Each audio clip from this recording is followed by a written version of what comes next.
ஒரே ஒரு நடுகள் தமிழ் இனத்தின் 3 வரலாற்று பெருமைகளை 2000 ஆண்டுகளுக்கு மேலாக தாங்கி நின்ற நடுகள் தமிழதிகாரம்.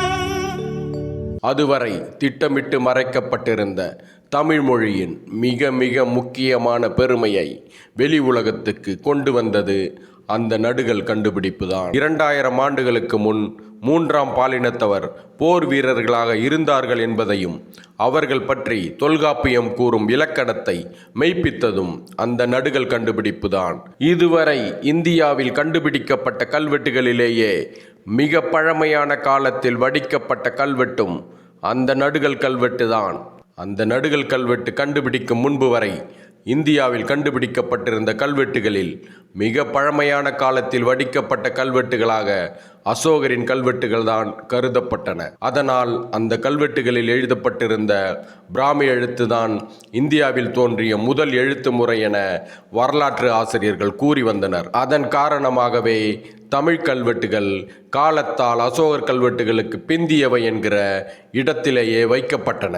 ஆனால் இந்த கதையெல்லாம் அந்த நடுகள் கல்வெட்டு கண்டுபிடிக்கப்படும் வரைதான் செல்லுபடியானது. 2006ஆம் ஆண்டு தேனி மாவட்டத்தில் புலிமான் கோம்பை எனும் இடத்திலிருந்து கண்டெடுக்கப்பட்ட அந்த நடுகள் கல்வெட்டு பொறிக்கப்பட்ட காலம் அசோகர் பிறப்பதற்கு முற்பட்டது என்பது உறுதி செய்யப்பட்ட நொடியில் வரலாறு திருத்தி எழுதப்பட்டது.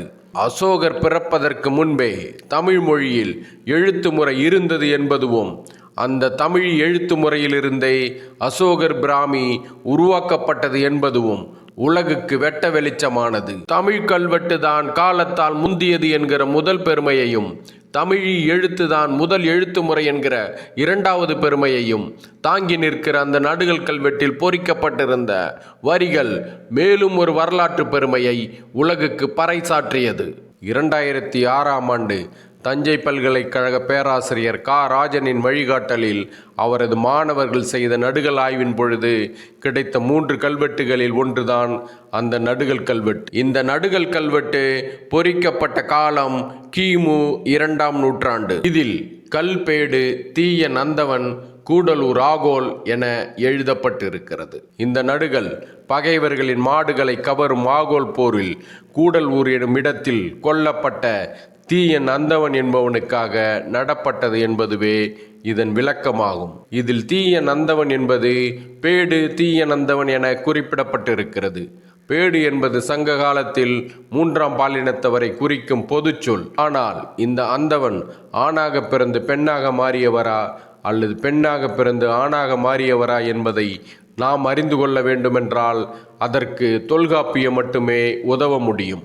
ஆணாக பிறந்து பெண்ணாக மாறியவர்களை பெண் பெயர் சொல்லியும் பெண்ணாக பிறந்து ஆணாக மாறியவர்களை ஆண் பெயர் சொல்லியும் தான் அழைக்க வேண்டுமென இலக்கணம் வகுத்திருக்கிறது தொல்காப்பியம். இந்த கல்வெட்டு வடித்த காலத்தில் தொல்காப்பியம் முதன்மை பாடமாக தமிழ்நாட்டில் இருந்ததால் 3ஆம் பாலினத்தவர் பற்றி தொல்காப்பியர் கூறும் இலக்கணத்தை அப்பொழுது அனைவரும் நன்கு அறிந்து அந்த வழக்கத்தையே பின்பற்றியிருப்பார்கள். அதன்படி பெண்ணாக பிறந்து ஆணாக மாறிய வீரன் பெயரையே பேடு தீயன் அந்தவன் என பொறித்திருக்கிறார்கள் என்பது உறுதியாகிறது. இதனை இப்பொழுது நாம் புரிந்து கொள்வதற்குத்தான் தொல்காப்பிய இலக்கணத்தின் உதவி தேவைப்படுகிறது. முதன்மை பாடமாக இருந்த தொல்காப்பியம் ஒதுக்கப்பட்ட பாடமாக மாறியதற்கு காரணம் கடந்த 800 ஆண்டுகளாக தமிழ்நாட்டில் தமிழர்கள் ஆட்சி அதிகாரத்தில் இல்லை என்பதுதான். இந்த அவல நிலை மாறும் பொழுது தொல்காப்பியம் மீண்டும் தன் முதன்மை இடத்தை அடையும். தமிழதிகாரம் இது உலகத்தின் முதல் அதிகாரம்.